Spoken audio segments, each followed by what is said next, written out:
ஒரு கம்பெனி நீங்கள் பிக் பண்ணுறீங்க அப்படின்னா அந்த கம்பெனியோட மார்க்கெட் ஷேர் எவ்வளோ இருக்குது, இந்த கம்பெனி வந்து இப்போ இருக்கிற செக்டாருக்கு கரெக்டாக இந்தியாவோட இதுக்கு தகுந்த மாதிரி போகுதா, இதோட ஃபியூச்சரோட இது வந்து நல்லா இருக்கா, முக்கியமாக அவங்க கடன் எவ்வளோ வாங்கியிருக்காங்க, கடன் அதிகமாக இருக்கா குறைவாக இருக்கா, அந்த மாதிரி ஒரு பேசிக் ஸ்டடீஸ்லாம் நீங்கள் பண்ணால போதுமானதான். ரொம்ப நீங்கள் கன்ஃபியூஸ் ஆக வேண்டிய அவசியம் இல்லை. ஏன்னா இனிஷியல் ஸ்டேஜில் நீங்கள் வரும்போது உங்களுக்கு நம்பிக்கை வேணும் ஸ்டாக் மார்க்கெட் பற்றி. நீங்கள் பென்னி ஸ்டாக்ல போனீங்கன்னா டெஃபினெட்லி அது வந்து பார்த்தீங்கன்னா நீங்கள் எதிர்பார்க்குற ரிட்டர்ன்ஸ் வந்து உடனே கொடுக்காது. சில ஸ்டாக்ஸ் மேலே போகும், ஆனால் அது 100ல் வந்து பார்த்தீங்கன்னா 0.001% தான் சான்சஸ் இருக்குது. இப்போ நீங்கள் வச்சிருக்க ஈக்விட்டி ஷேர்ஸ் வந்து 20% உங்களுக்கு லாபம் கொடுக்குதுன்னு வைங்களேன்.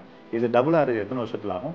5 வருஷத்துல ஆகும். அதை அப்படியே நீங்கள் கண்டினியூ பண்ணுறீங்க, 10 வருஷத்துக்கு வச்சிருக்கீங்கன்னா டபுள் அப்படியே அந்த பக்கம் வந்து பார்த்தீங்கன்னா இன்னொரு 4 மடங்கு ஆகிறது வாய்ப்பு. நீங்கள் ஈக்விட்டி ஷேர்ஸில் டேரெக்டாக பை பண்ண போறீங்கன்னா உங்களோட ஸ்டாக் வந்து எவ்வளோ மியூச்சுவல் ஃபண்ட்ஸ் கம்பெனினால அட்ராக்ட் ஆகி இன்வெஸ்ட்மெண்ட் ஆயிருக்கு அப்படிங்கிறத பாருங்கள். கட்டுமானத்தின் வலிமை, கட்டிடங்களின் பாதுகாப்பு. ஸ்ரீ துர்கா டிஎம்டி கம்பிகள். நியூஸ் கேஃபே நேயர்களுக்கு வணக்கம். நான் அஜ்மல் ஃபின்வேலட்ல இருந்து. 10,000 போட்டால் 1 கோடி ரூபா நீங்கள் சம்பாதிக்கலாம் அப்படின்னு நிறைய அட்வர்டைஸ்மெண்ட், நிறைய வீடியோஸ் இதெல்லாம் பார்த்துருப்பீங்க. அது உண்மையா அப்படின்னா டெஃபினெட்லி அது உண்மை கிடையாதுங்க. நம்ம வந்து ஒரு வேலை பார்க்குறோம், இல்லாட்டி ஒரு தொழில் பண்ணுறோம் அப்படின்னா நம்ம சுற்றி இருக்கிறவங்க எல்லாருமே வந்து பார்த்திங்கன்னா நான் ஈக்விட்டியில் வந்து காசு போட்டேன், எனக்கு வந்து அது பல மடங்கு ஆயிடுச்சு. இப்போ தான் ஒரு 10 வருஷத்துக்கு முன்னாடி நீ ஒரு புல்லட் வாங்குறதுக்கு பதிலாக ஒரு ஈச்சர் ஸ்டாக் வாங்கியிருந்தேன்னா உனக்கு வந்து பேங்க் பேலன்ஸில் ஒரு 100 கோடி இருக்கும். ராகேஷ் ஜின்ஜுல்வாலால ஒருத்தர் இருந்தார், அவர் டைட்டன் வாட்சஸ் வருது பார்த்தீங்களா, அதோட ஸ்டாக் வாங்கினார், அவர் இன்றைக்கி வந்து 6,000 கோடி சம்பாரிச்சிட்டாரு. இப்படிலாம் நிறைய நியூஸஸ் வந்து நம்மளை சுற்றி வந்துட்டு இருக்கும். நம்மளுக்கும் என்னென்னா ஈக்விட்டி ஷேர்ஸ் பண்ணலாமே, நம்மளும் ஒரு பெருசாக ஒரு வெல்த்தை கிரியேட் பண்ணலாமே அப்படின்ற ஒரு குழப்பம், ஒரு தாட் ப்ராசஸ். எப்போ ஸ்டார்ட் பண்ணலாம், அது ப்ராஃபிட்டபுளாக இருக்குமா, இப்படிலாம் நிறைய குழப்பம் இருக்கும்.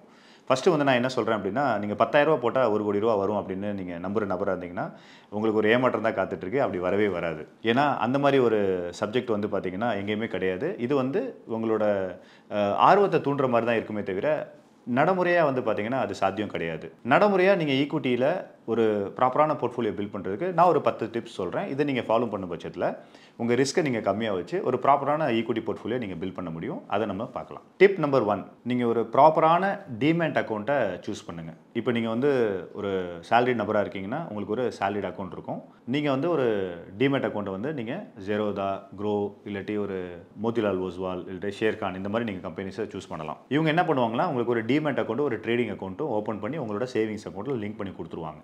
இல்லை எனக்கு சேவிங்ஸ் அக்கௌண்ட்டே இல்லை அப்படின்னா நீங்கள் பேங்க்ஸில் போய் நீங்கள் ஓப்பன் பண்ணிட்டீங்கன்னா ட்ரினிட்டி அக்கௌண்ட் உங்களுக்கு ஓப்பன் பண்ணி கொடுப்பாங்க. அவங்களே சேவிங்ஸ் அக்கௌண்ட் கொடுப்பாங்க, டிமேட் அக்கௌண்ட், ட்ரேடிங் அக்கௌண்ட் கொடுப்பாங்க. இங்கே நீங்கள் முடிஞ்ச அளவுக்கு வந்து பார்த்தீங்கன்னா எனக்கு புரோக்கிங் காஸ்ட் ரொம்ப கம்மியாக இருக்குது அப்படின்னு நீங்கள் பார்த்தீங்க அப்படின்னா உங்களுக்கு அனுபவம் கிடைக்காது.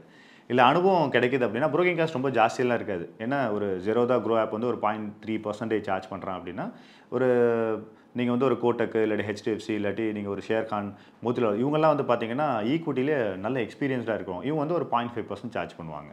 ஒரு 1 லேக்குக்கு வந்து 0.3, 0.5% பெரிய டிஃப்ரெண்ட் இருக்காது. இது உங்களோட சாய்ஸ் தான். ஸோ நீங்கள் சூஸ் பண்ணும்போது ஒரு ப்ராப்பரான டிமேட் அக்கௌண்ட்டை நீங்கள் சூஸ் பண்ணுங்கள். இதுதான் ஃபஸ்ட்டு டிப். டிப் நம்பர் 2, இந்த இதில் வந்து பார்த்தீங்கன்னா உங்களுடைய என்டையர் சேவிங்ஸை டெஃபினெட்லி ஈக்விட்டியில் போடாதீங்க. ஏன்னா ஈக்விட்டி ஒரு வாலட்டிலிட்டி அசெட் கிளாஸ். ஒரு ஈக்விட்டி நெகட்டிவாக போகிறதுக்கு நிறைய பேராமீட்டர் இருக்குது. குளோபலைசேஷனாக ஏதாவது வார் வந்தாலுமே நெகட்டிவ் போகிறதுக்கு வாய்ப்பு இருக்குது. நீங்கள் ஈக்விட்டி ஷேர்ஸ் வச்சுருக்க கம்பெனியில் அதுக்கு அகேன்ஸ்டாக கவர்மெண்ட் ஏதாவது ரூல்ஸ் கொண்டு வந்தாலும் நெகட்டிவ் போகிறதுக்கு வாய்ப்பு இருக்குது. இல்லாட்டி அந்த மேனேஜ்மெண்ட்குள்ளே ஒரு பிரச்சனை வருது அப்படின்னா அதுக்கும் வாய்ப்பு இருக்குது. இல்லை கோவிட் மாதிரி சினாரியோ வந்துச்சுன்னா நெகட்டிவ் போகிறதுக்கு வாய்ப்பு இருக்குது. ஸோ எப்பயுமே உங்களோட என்டையர் சேவிங்ஸை நீங்கள் வந்து இன்வெஸ்ட்மெண்ட்ஸ் பண்ணக்கூடாது. அப்போ எவ்வளோ பண்ணலாம் அப்படின்னா உங்கள் சேவிங்ஸில் ஒரு 10% நீங்கள் வந்து ஈக்விட்டி ஷேர்ஸில் இன்வெஸ்ட் பண்ணுங்கள். ஈக்விட்டி ஷேர் நாளைக்கு 0வா போனால் கூட என்னால் சமாளிக்க முடியும் அப்படின்ற மனநிலையில் இருக்கணும். ஏன்னா 0 போகாது, ஏன்னா வேல்யூஷன் தான் குறையும். டெஃபினெட்லி அது பவுன்ஸ் பேக் ஆகிடும் நீங்கள் ப்ராப்பரான ஈக்விட்டி சூஸ் பண்ணுற பட்சத்தில். இப்போ இந்த சேவிங்ஸ் அப்படின்னும் போது உங்களோட என்டையர் சேலரி கிடையாது. உதாரணத்துக்கு நீங்கள் ஒரு 30,000 ரூபா சேலரி நீங்கள் வாங்குறீங்க அப்படின்னா ஒரு 30% உங்களோட செலவு போயிடும். ஒரு 30% நீங்கள் ஏதாவது இஎம்ஐஸ் கட்டுறீங்க, உங்களோட மேற்படி செலவு எதுவும் இருக்குன்னா அது போயிடுச்சு அப்படின்னா மிச்சம் இருக்கிற 30% தான் உங்களோட சேவிங்ஸ். அந்த 30%, உதாரணத்துக்கு 30,000 ரூபானா 30% வரும், ஒரு ஆவரேஜாக ஒரு 9,000 ருபீஸ் வரும் இல்லையா? அதில் 10% மட்டும்தான் நீங்கள் ஈக்விட்டியில் இன்வெஸ்ட் பண்ணணும். இந்த ரிஸ்க்கை நீங்கள் எடுக்கும் பட்சத்தில் ஈக்விட்டி வாலட்டிலிட்டி ஆனாலுமே உங்களுக்கு நெகட்டிவ் போகிறதுக்கு மீன்ஸ் உங்களுக்கு பாதிக்காத அளவுக்கு நீங்கள் வந்து உங்கள் போர்ட்ஃபோலியோ மேனேஜ் பண்ணிக்கலாம். இதுதான் டிப் நம்பர் 2. இப்போ டிப் நம்பர் 3 பார்க்கலாம். Never get influenced. யாரும் இன்ஃப்ளூயன்ஸ் பண்ணி ஒரு ஸ்டாக்கை நீங்கள் வாங்காதீங்க. அது வந்து நானாக இருந்தாலும் சரி, இல்லாட்டி ஒரு யூடியூப் வீடியோவில் ஏதாவது ஒரு பிரபலம் பேசுகிறாரு அப்படின்னாலும் சரி, உங்கள் ஃப்ரெண்டாக இருக்கலாம், உங்கள் ஃபேமிலி மெம்பர்ஸாக இருக்கலாம், இவர் சொன்னால் சரியாக இருக்கும் அப்படின்னு மட்டும் நீங்கள் டெஃபினெட்லி வாங்காதீங்க. எதனால் அப்படின்னா ஒரு ஸ்டாக் வந்து பெர்ஃபார்மன்ஸ் ஆகுது. இப்போ உதாரணத்துக்கு வந்து நான் ஒரு டாடா ஸ்டீல் வாங்குறேன் அப்படின்னா இன்றைக்கி தேதிக்கு அது நல்ல பெர்ஃபார்மன்ஸ் இருக்குது அப்படின்னா இட் இஸ் நாட் கேரண்டி அடுத்த 5 வருஷத்துக்கு இது நல்லா பெர்ஃபார்மன்ஸாக இருக்கும், இல்லை அடுத்த 6 மாதத்துக்கு கேரண்டிடாக பெர்ஃபார்ம் ஆகுன்றது சொல்ல முடியாது. ஏன்னா பாஸ்ட் ஹிஸ்ட்ரி எப்பயுமே கண்டினியூ ஆகாது. அதனால வந்து யார்ட்டையுமே இன்ஃப்ளூயன்ஸ் ஆகாமல் நீங்களே ஓன் ஸ்டடி பண்ணி ஸ்டாக் எடுக்கிறது தான் நல்லது. ஒரு ஸ்டேஜில் வந்து பார்த்தீங்கன்னா இன்ஃப்ளூயன்ஸும் நம்ம ஆகிடுவோம், சில நேரங்கள் நிறைய இன்ஃபர்மேஷன் கேதர் பண்ணி கன்ஃபியூஸும் ஆகிடுவோம். கன்ஃபியூஸ் ஆகிட்டோம்னாலுமே தப்பான ஸ்டாக்கை வந்து நம்ம பிக் பண்ணுறதுக்கு வாய்ப்பு இருக்குது. ஸோ ரொம்ப வந்து கன்ஃபியூஸ் ஆகிற மாதிரி ஸ்டேஜுக்கு போகிற அளவுக்கு அனலைஸ் பண்ணணுன்ற அவசியம் கிடையாது. ஒரு பேசிக் நார்ம்ஸ், ஒரு கம்பெனி நீங்கள் பிக் பண்ணுறீங்க அப்படின்னா அந்த கம்பெனியோட மார்க்கெட் ஷேர் எவ்வளோ இருக்குது, இந்த கம்பெனி வந்து இப்போ இருக்கிற செக்டாருக்கு கரெக்டாக இந்தியாவோட இதுக்கு தகுந்த மாதிரி போகுதா, இதோட ஃபியூச்சரோட இது வந்து நல்லா இருக்கா, முக்கியமாக அவங்க கடன் எவ்வளோ வாங்கியிருக்காங்க, கடன் அதிகமாக இருக்கா குறைவாக இருக்கா, அந்த மாதிரி ஒரு பேசிக் ஸ்டடீஸ்லாம் நீங்கள் பண்ணாலே போதுமானதான். ரொம்ப நீங்கள் கன்ஃபியூஸ் ஆக வேண்டிய அவசியம் இல்லை. இதுதான் tip number 3. Tip number 4, concept பேஸ்டாக இருக்கக்கூடிய ஈக்விட்டி ஷேர்ஸை சூஸ் பண்ணுறதுல அவாய்ட் பண்ணுங்கள். முக்கியமாக இன்னோவேஷனாக வரக்கூடியது, சொல்யூஷன் ஓரியன்டாக. இவங்களுக்காக வந்து பார்த்தீங்கன்னா ஒரு மெட்டீரியல்டாக இருக்காது. உதாரணத்துக்கு இப்போ நீங்கள் வந்து மாருதி ஸ்டாக்ஸ் வாங்குறீங்கன்னா அவங்க கார் தயாரிக்கிறான், டாடா ஸ்டீல் எடுத்தீங்கன்னா அவங்க ஸ்டீல் தயாரிக்கிறான். ஏதாவது ஒரு மெட்டீரியல் இருக்குது, ஒரு கான்செப்ட் இருக்குது. இப்போ நீங்கள் ஃபார் எக்ஸாம்பிள் வந்து பைஜூஸ் நீங்கள் வாங்கியிருந்தீங்க, இல்லாட்டி பேடிஎம் நீங்கள் வாங்கியிருந்தீங்கன்னா இன்றைக்கி நிலைமை நீங்கள் யோசிச்சு பாருங்களேன். எதனால் இந்த கான்செப்ட் ஸ்டாக்ஸ்லாம் வாங்கலாம் வேண்டாம் அப்படின்னு சொல்கிறேன் அப்படின்னா, இப்போ பேடிஎம் பைஜூஸ் நீங்கள் எடுத்துட்டீங்க, வேல்யூஸ் ஆல்மோஸ்ட் 0 வந்துருச்சு இல்லைங்களா. ஃப்யூச்சரில் அவங்களோட ஈக்விட்டி ஷேர்ஸே இல்லாமல் போகிறதுக்கு உண்டான வாய்ப்புகள் இருக்குது. அதனால் நீங்கள் முடிஞ்ச அளவுக்கு இனிஷியல் ஸ்டேஜில் இன்னோவேஷனாக இருக்கக்கூடிய இந்த கான்செப்ட் பேஸ்ட் இருக்கக்கூடிய ஸ்டாக்ஸை அவாய்ட் பண்ணுங்கள். இப்போ இந்தியாவில் வந்து இந்த கான்செப்ட் பேஸ் பண்ண ஸ்டாக்ஸ், அதாவது இன்னோவேஷன் ஸ்டாக்ஸ்லாம் வந்து பார்த்தீங்கன்னா ஸ்டார்ட் அப்ஸில் நிறையா வராங்க.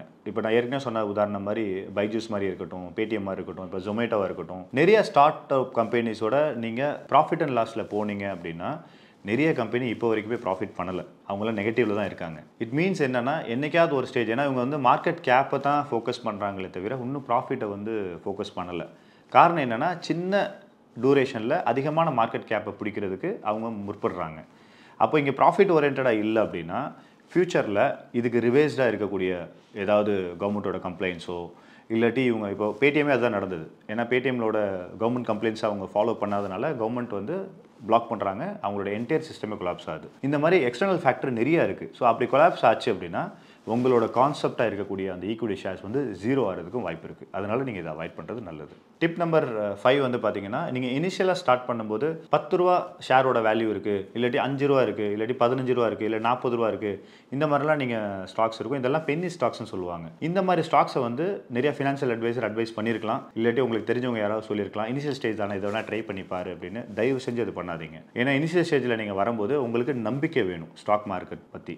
நீங்கள் பென்னி ஸ்டாக்கில் போனீங்கன்னா டெஃபினெட்லி அது வந்து பார்த்தீங்கன்னா நீங்கள் எதிர்பார்க்குற ரிட்டர்ன்ஸ் வந்து உடனே கொடுக்காது. சில ஸ்டாக்ஸ் மேலே போகும், ஆனால் அது 100ல் வந்து பார்த்தீங்கன்னா 0.001% தான் சான்சஸ் இருக்குது. எப்படி வந்து சென்னைக்கு ரொம்ப மிக அருகாமை அப்படின்னு போய் இடம் வாங்கினோம்னா ஃபியூச்சரில் வந்து பார்த்தீங்கன்னா அந்த இடம் வந்து பார்த்தீங்கன்னா வேல்யூஷனே போகாது. அந்த மாதிரி தான் இந்த பென்னி ஸ்டாக்ஸ் எல்லாமே. அந்த மாதிரி பென்னி ஸ்டாக்ஸை அவாய்ட் பண்ணுங்கள். இதுதான் டிப் நம்பர் 5. டிப் நம்பர் 6, இந்த டிப்பில் வந்து பார்த்தீங்கன்னா ஈக்விட்டி ஷேர்ஸை என்றைக்குமே ட்ரேட் பண்ணாதீங்க. பிகாஸ் நான் ஒரு இடத்துல வேலை செய்கிறேன், இல்லாட்டி நான் ஒரு தொழில் பண்ணுறேன்னா அதுதான் என்னோட ஆக்டிவ் இன்கம் பண்ணக்கூடிய ஒரு பிளாட்ஃபார்ம். ஈக்விட்டி ஷேர்ஸ் நான் ஏன் வரேன் அப்படின்னா என்னோட ஆக்டிவ் இன்கம்லேருந்து கொஞ்சம் பணத்தை எடுத்து வெல்த் கிரியேட் பண்ணுறதுக்கு தான் நான் வரேன். அதனால வந்து இங்கேயே நான் வந்து ஒரு பிஸ்னஸ் ஆக்டிவிட்டியோ இல்லாட்டி இங்கேயே ஒரு சேலரி மாதிரி நான் ஒர்க் பண்ண வேண்டிய அவசியம் இல்லை. அதனால ஈக்விட்டி ஷேர்ஸை வந்து நீங்கள் ஃபுல் டைமாக பண்ணுறீங்கன்னா அது உங்களுக்கு பிஸ்னஸ். நம்மளுக்கு அதான் ஃபுல் டைம் கிடையாது, நம்ம ஏற்கனவே ஒரு ஆக்டிவ் இன்கம்லேருந்து தானே வரும். அதனால் இந்த இடத்துல வந்து நீங்கள் ட்ரேட் பண்ணாமல் உங்கள் பணத்தை முதலீடு பண்ணி ஒரு வெல்த்தை பில்ட் பண்ணுங்கள். இதுதான் tip number 6. Tip number 7, minimum நீங்கள் வாங்கக்கூடிய ஈக்விட்டி ஷேர்ஸை ஒரு 5 இயர்ஸ் ஹோல்டிங் பீரியடோட மெயின்டைன் பண்ணுங்கள். ஏன்னா நம்ம நிறைய வீடியோவில் பார்த்துருக்கலாம், பவர் ஆஃப் காம்பவுண்டிங் அப்படின்னு பார்த்துருப்போம். இந்த பவர் ஆஃப் காம்பவுண்டிங் வந்து பார்த்தீங்கன்னா ஒரு குறிப்பிட்ட வருஷத்துக்கு மேலே தான் ஒர்க் அவுட் ஆகும். ஃபார் எக்ஸாம்பிள் இப்போ நீங்கள் வச்சிருக்கிற ஈக்விட்டி ஷேர்ஸ் வந்து 20% உங்களுக்கு லாபம் கொடுக்குதுன்னு வைங்களேன். இது டபுள் ஆகிறது எத்தனை வருஷத்தில் ஆகும்? 5 வருஷத்தில் ஆகும். அதை அப்படியே நீங்கள் கண்டினியூ பண்ணுறீங்க, 10 வருஷத்து வச்சுருக்கீங்கன்னா டபுள் அப்படியே அந்த பக்கம் வந்து பார்த்தீங்கன்னா இன்னொரு 4 மடங்கு ஆகிறதுக்கு வாய்ப்பு இருக்குது. உதாரணத்துக்கு நீங்கள் 1 லட்ச ரூபா இன்வெஸ்ட் பண்ணுறீங்க, 20% ரிட்டர்ன் வருதுன்னா 5 வருஷத்தில் அது வந்து 2 லட்சமாக மாறிடும். அதே அந்த 2 லட்சத்தை இன்னொரு 5 வருஷத்தை வைக்கிறீங்க அப்படின்னா அது 4 லட்சம் ஆகிடும். அப்போ இந்த 10 வருஷம் டூரேஷனில் 1 லட்சம்ன்றது 3 லட்சம் ப்ராஃபிட்டோட 4 லட்சம் ஆகிடுச்சு. இதை தான் பவர் ஆஃப் காம்பவுண்டிங் சொல்லுவாங்க. இந்த பவர் ஆஃப் காம்பவுண்டிங்க்கு இம்பார்ட்டன்ட் வந்து பார்த்தீங்கன்னா முதலீடு பண்ணுறதோ பர்சன்டேஜோ கிடையாது, நீங்கள் கொடுக்குற டூரேஷன். அதனால மினிமம் ஒரு 5 வருஷமாவது உங்களோட ஸ்டாக்ஸுக்கு நீங்கள் டூரேஷன் கொடுத்தா தான் வெல்த் கிரியேட் ஆகும். இதுதான் டிப் நம்பர் 7. டிப் நம்பர் 8, இப்போது எந்த மாதிரி ஸ்டாக்ஸ்லாம் நீங்கள் பிக்கப் பண்ணுறீங்கன்னா நீங்கள் எந்த துறை சார்ந்து வேலை செய்கிறீங்களோ இல்லை எந்த துறை சார்ந்து பிஸ்னஸ் பண்ணுறீங்களோ அந்த துறை சார்ந்த ஸ்டாக்ஸை வாங்குங்க. ஃபார் எக்ஸாம்பிள் நீங்கள் வந்து ஒரு எலக்ட்ரிக்கல் ட்ரேடராக இருக்கீங்கன்னு வைங்களேன். இப்போ அங்கே வந்து பார்த்தீங்கன்னா ஹேவல்ஸ்னு ஒரு பல்ப் விற்பீங்க, கிராம்ப்டன்னு ஒரு ஃபேன் விற்பீங்க. இந்த மாதிரி கம்பெனிஸ் எல்லாம், கார்பரேட் கம்பெனிஸ் இது எல்லாமே லிஸ்டட் ஸ்டாக்ஸ் தான். அந்த மாதிரி லிஸ்டட் ஸ்டாக்ஸ் வந்து பார்த்தீங்கன்னா எவ்வளோ ஃபாஸ்ட்டாக வளர்றாங்க. ஃபார் எக்ஸாம்பிள் ஆஸ்டால்னு ஒரு கம்பெனி இருக்குது. நீங்கள் ஒரு பிளம்பிங் கடை வச்சிருக்கீங்கன்னா அந்த ஆஸ்டால் வர 5 வருஷத்துக்கு முன்னாடி எப்படி இருந்தது, இப்போ வரைக்கும் மார்க்கெட் கேப் எப்படி வந்திருக்கு அப்படின்னு உங்களுக்கு நல்லா தெரியும். இந்த மாதிரி ஸ்டாக்ஸை நீங்கள் வாங்கி வைங்க. இதே இது நீங்கள் சேலரிடாக இருக்கீங்க, உதாரணத்துக்கு ஒரு மீடியா இண்டஸ்ட்ரியில் இருக்கீங்கன்னா உங்கள் மீடியா சார்ந்த என்னென்ன காம்போனன்ட்ஸ் இருக்குது, எந்தெந்த நியூஸ் சேனல்ஸ் இருக்குது, இவங்களாம் எவ்வளோ ஃபாஸ்ட்டாக க்ரோ ஆகிறாங்க அப்படின்றது உங்களுக்கு நல்லா தெரியும். அந்த மாதிரி ஸ்டாக்ஸை நீங்கள் பிக் பண்ணி வைக்கலாம். இது மூலிமா என்ன அப்படின்னா ஃபண்டமெண்டலோட நீங்கள் அந்த ஸ்டாக்ஸில் ட்ராவல் பண்ணலாம். இருக்கிற நெகட்டிவ் ஒன்றே என்ன அப்படின்னா, சப்போஸ் உங்கள் இண்டஸ்ட்ரி டவுன் ஆகுது அப்படின்னா உங்களோட ஸ்டாக்ஸுமே டவுன் ஆக வாய்ப்பு இருக்குது. நம்ம ஏற்கனவே சொன்னது மாதிரி என்டையர் சேவிங்ஸ் அக்கௌண்ட் தான் இதில் நம்ம சேவிங்ஸில் இருக்கக்கூடிய பணத்தை நம்ம இதில் போடல, ஒரு 10% மட்டும் தான் நம்ம போடுறோம். இப்படி பண்ணும் பட்சத்தில் உங்களுக்கு கிரிப்பாக உங்களோட ஈக்விட்டி ஷேர்ஸ் எப்படி மூவ் ஆகுது அப்படின்றத நீங்கள் ஈஸியாக ட்ராக் பண்ண முடியும். இதுதான் டிப் நம்பர் 8. டிப்ஸ் நம்பர் 9 வந்து பார்த்தீங்கன்னா, ஒவ்வொரு கண்ட்ரிக்கும் ஒவ்வொரு காலகட்டத்தில் ஒரு விஷன் இருக்கும். ஸோ நம்ம இந்தியாவுக்கு வந்து என்ன செக்டாரில் கண்ட்ரியோட விஷன் இருக்கோ அதுக்கு தகுந்தது மாதிரி நீங்கள் ஸ்டாக்ஸை வந்து சூஸ் பண்ணணும். ஃபார் எக்ஸாம்பிள் இப்போ கரண்ட்லி வந்து பார்த்தீங்கன்னா இந்தியா வந்து completely targeting on manufacturing industry. So மேனுஃபேக்சரிங்கை பெருசாக பண்ணணும்னு நினைக்கிறாங்க. ஏன்னா குளோபலைஸ்டாக வந்து பார்த்தீங்கன்னா சைனாக்கு அகேன்ஸ்ட் மீன்ஸ் சைனா வந்து அகேன்ஸ்டாக ஒரு கண்ட்ரி வேணும் நம்மளுக்கு வந்து மேனுஃபேக்சரிங்னு பார்க்கும்போது இந்தியா மட்டும்தான் ஒரு தீர்வாக இருக்குது. ஸோ அதனால தான் இன்ஃப்ராஸ்ட்ரக்சர் வந்து பார்த்தீங்கன்னா ரொம்ப ஃபாஸ்ட்டாக நம்ம வந்து செட்டப் பண்ணியிருக்கோம். ஸோ மேனுஃபேக்சரிங் இண்டஸ்ட்ரி நல்லாயிருக்கும். மேனுஃபேக்சரிங் நல்லா இருந்ததுன்னா ஆட்டோமொபைல் இண்டஸ்ட்ரி நல்லாயிருக்கும், டிரான்ஸ்போர்ட் அண்ட் லாஜிஸ்டிக்ஸ் நல்லாயிருக்கும். ஸோ இந்த இண்டஸ்ட்ரீஸ் எல்லாம் வரும் பட்சத்தில் ஒரு தனிநபரோட வருமானம் கூடும். தனிநபரோட வருமானம் கூட கன்சப்ஷன் கூட இருக்கும். ஸோ ஹோம் அப்ளையன்சஸ் இருக்கக்கூடிய ஸ்டாக்ஸ் எல்லாம் கூடுறதுக்கு வாய்ப்பு இருக்குது. ஸோ டெஃபினெட்லி நம்ம ஊரில் எல்லாத்துக்கும் ஒரு தனி வீடு வேணும். அப்போது ஹவுசிங் இண்டஸ்ட்ரி இருக்கிறதுக்கு வாய்ப்பு இருக்குது. ஸோ ஒரு கண்ட்ரி எந்த விஷனோட ட்ராவல் பண்ணுதோ அதை சேர்ந்து என்னென்ன செக்டார்ஸ்லாம் போகுமோ அந்த செக்டார்ஸ் ரிலேட்டடாக நீங்கள் ஸ்டாக்ஸை சூஸ் பண்ணீங்க அப்படின்னா கண்ட்ரி வளரும் போது உங்கள் ஸ்டாக்குமே வளரும். இப்போ ஏற்கனவே சொன்னது மாதிரி கண்ட்ரியோட விஷனுக்கு தகுந்த மாதிரி செக்டார் சூஸ் பண்ணலாம். இது ஒரு வழி. இன்னொரு வழி வந்து பார்த்தீங்கன்னா நீங்கள் டைரெக்டாக கன்சியூம் பண்ணுறீங்க பார்த்தீங்கன்னா, ஃபார் எக்ஸாம்பிள் காலையில் எழுந்திரிச்சுன்னா பல்லு விளக்குறோம், அது வந்து ஒரு கோல்கேட்டாக இருக்கலாம், இல்லாட்டி ஒரு டாபர் பேஸ்ட்டாக இருக்கலாம். அதுலேருந்து ஆரம்பித்து நீங்கள் ஒரு 2 வீலரில் பயணிக்கிறீங்க, தென் வந்து நீங்கள் வீட்டில் லைட்ஸ் யூஸ் பண்ணுறீங்க, ஏசி யூஸ் பண்ணுறீங்க, நைட்டு வந்து பெட்டில் வந்து பார்த்தீங்கன்னா ஒரு ஸ்லீப்வெல் மேட்ரஸஸ் யூஸ் பண்ணுறீங்க. ஸோ இதெல்லாம் வந்து பார்த்தீங்கன்னா என்ன தான் எக்கனாமி பாசிட்டிவாக நெகட்டிவாக இருந்தாலுமே கன்சப்ஷன் இது இருந்துக்கிட்டே இருக்கும். ஸோ அப்போ வந்து நீங்கள் எப்படி ஸ்டாக்ஸ் சூஸ் பண்ணலாம்னா, நீங்கள் அன்றாடம் வாழ்க்கையில் என்ன நீங்கள் உபயோகப்படுத்துறீங்களோ அந்த மாதிரி ஸ்டாக்ஸை நீங்கள் சூஸ் பண்ணிங்கன்னா இதெல்லாம் எவர் கிரீன் ஸ்டாக்ஸ். இதெல்லாம் வந்து எஃப்எம்சிஜின்னு சொல்லுவாங்க, ஃபாஸ்ட் மூவிங் கன்சியூமர் குட்ஸ் சொல்லுவாங்க. ஈவன் நீங்கள் வாங்குற மொபைலாக இருக்கலாம், நீங்கள் வாங்குற ஃபோன் சொன்னது மாதிரி உங்கள் வாட்சஸ் இருக்கலாம், இல்லை ட்ரெஸ்ஸஸ் இருக்கலாம். இதெல்லாம் ஒரு பிராண்டட் கம்பெனிஸ் தான். இந்த கம்பெனிஸில் இருக்க ஸ்டாக்ஸை நீங்கள் இன்வெஸ்ட் பண்ணிங்கன்னா உங்கள் போர்ட்ஃபோலியோ எவர் கிரீனாக இருக்கிறதுக்கு வாய்ப்பு இருக்குது. ஸோ அந்த செக்டார்ஸில் வந்து பார்த்தீங்கன்னா எப்படி எஃப்எம்சிஜியோ அந்த மாதிரி வந்து ஃபார்மா, மருந்து மாத்திரை இல்லாமல் கோவிட்லேயே நம்ம பார்த்தோம் இல்லையா, எல்லா ஃபார்மஸுமே ஓப்பனில் இருந்தது. அந்த மாதிரி ஃபார்மசி கம்ப்ளீட்டாக நீங்கள் எடுத்துக்கலாம். அதே மாதிரி கம்யூனிகேஷன் நீங்கள் யூஸ் பண்ணுறீங்க பார்த்தீங்களா, ஏர்டெல், ஜியோ இந்த மாதிரி ஃபோன்ஸ், அது எப்பயுமே அழிய போகிறது கிடையாது. அதே மாதிரி பேங்கிங் அண்ட் ஃபினான்ஸ் இல்லாமல் எதுவுமே நடக்காது. ஸோ இந்த மாதிரி ஸ்டாக்ஸ்லாம் நீங்கள் பிக் பண்ணி வச்சுருந்தீங்கன்னா எப்பயுமே உங்கள் போர்ட்ஃபோலியோ வந்து பார்த்தீங்கன்னா ஒரு பாசிட்டிவாக இருக்கும். நெகட்டிவ் போனாலுமே ஃபாஸ்ட்டாக ரெக்கவரி ஆகிறதுக்கு உண்டான வாய்ப்புகள் இருக்குது. இதுதான் டிப் நம்பர் 9. டிப் நம்பர் 10, இது வந்து ஒரு smartest way of choosing equity. Mutual funds வந்து பார்த்தீங்கன்னா பொதுவாக ஒரு 50 ஸ்டாக்கு, 60 ஸ்டாக் இல்லை 40 ஸ்டாக்கை சூஸ் பண்ணி ஒரு ஃபண்ட் மேனேஜர் மேனேஜ் பண்ணி அதை இன்வெஸ்ட்மெண்ட்ஸு டைரெக்டாக நம்ம பப்ளிக் பே பண்ணுவோம். இப்போ இந்த ஃபண்ட் மேனேஜர்ஸ்லாம் வந்து பார்த்தீங்கன்னா ஒரு பெரிய டீம் இருக்கும். அவங்க வந்து ஒரு ஃபண்டமெண்டல் அனாலிசிஸ் பண்ணியிருப்பாங்க, அதே மாதிரி ஒரு ஃபினான்ஷியல் அனாலிசிஸ் பண்ணியிருப்பாங்க, டெக்னிக்கல் அனாலிசிஸ் பண்ணியிருப்பாங்க. இந்த மாதிரி அனலைஸ் பண்ணி தான் ஒரு ஸ்டாக்ஸை பிக் பண்ணுவாங்க. நீங்கள் ஈக்விட்டி ஷேர்ஸில் டேரெக்டாக பை பண்ண போகிறீங்கன்னா உங்களோட ஸ்டாக் வந்து எவ்வளோ மியூச்சுவல் ஃபண்ட்ஸ் கம்பெனினால் அட்ராக்ட் ஆகி இன்வெஸ்ட்மெண்ட் ஆகிருக்கு அப்படின்றத பாருங்கள். இப்போ வந்து ஃபார் எக்ஸாம்பிள் டாடா ஸ்டீல்னு ஒரு கம்பெனி எடுத்துட்டிங்கன்னா, அந்த டாடா ஸ்டீலில் எல்லா மியூச்சுவல் ஃபண்ட்ஸும் பெரும்பாலும் ஒரு 2%, 3% இந்த மாதிரி பணம் போட்டிருக்காங்க அப்படின்னா இவங்க எல்லாருமே அனலைஸ் பண்ணதுனால இந்த ஸ்டாக் வந்து ஒரு பெட்டரான ஸ்டாக்காக இருக்க வாய்ப்பு இருக்குது. ஏன்னா ஒரு ப்ரொஃபஷனல் அனலைஸ் பண்ணி அதை இன்வெஸ்ட்மெண்ட் பண்ண பட்சத்தில் நம்ம ரொம்ப அனலைஸ் பண்ண வேண்டிய அவசியம் இருக்காது. அப்படின்னும் போது இது ஒரு ஸ்மார்ட்டஸ்ட் மெத்தட். இந்த மாதிரி மெத்தடில் பண்ணுறது தான் டிப் நம்பர் 10. இப்போ டோட்டலாக ஒரு 10 டிப்ஸ் பார்த்துருப்போம். இதெல்லாம் வந்து ஒரு பிகினிங்கில் நீங்கள் வரீங்க ஒரு ஈக்விட்டி ஷேர்ஸில், பெரும்பாலும் வந்து நீங்கள் ரொம்ப நட்டப்படாமல் ஒரு ப்ராப்பரான கிரிப்பாக நீங்கள் உங்கள் போர்ட்ஃபோலியோ பில்ட் பண்ணுறதுக்கு யூஸ்ஃபுல்லாக இருக்கும். ஒன்ஸ் நீங்கள் அதை பில்ட் பண்ணதுக்கப்புறம் ஒரு போர்ட்ஃபோலியோ சைஸ் பெருசாக வருது அப்படின்னா இன்னும் ஒரு பெட்டரான அனுபவம் இருக்கிறவங்களோட நீங்கள் கொஞ்சம் கைடன்ஸ் கேட்டு நீங்கள் பண்ணுறது நல்லது.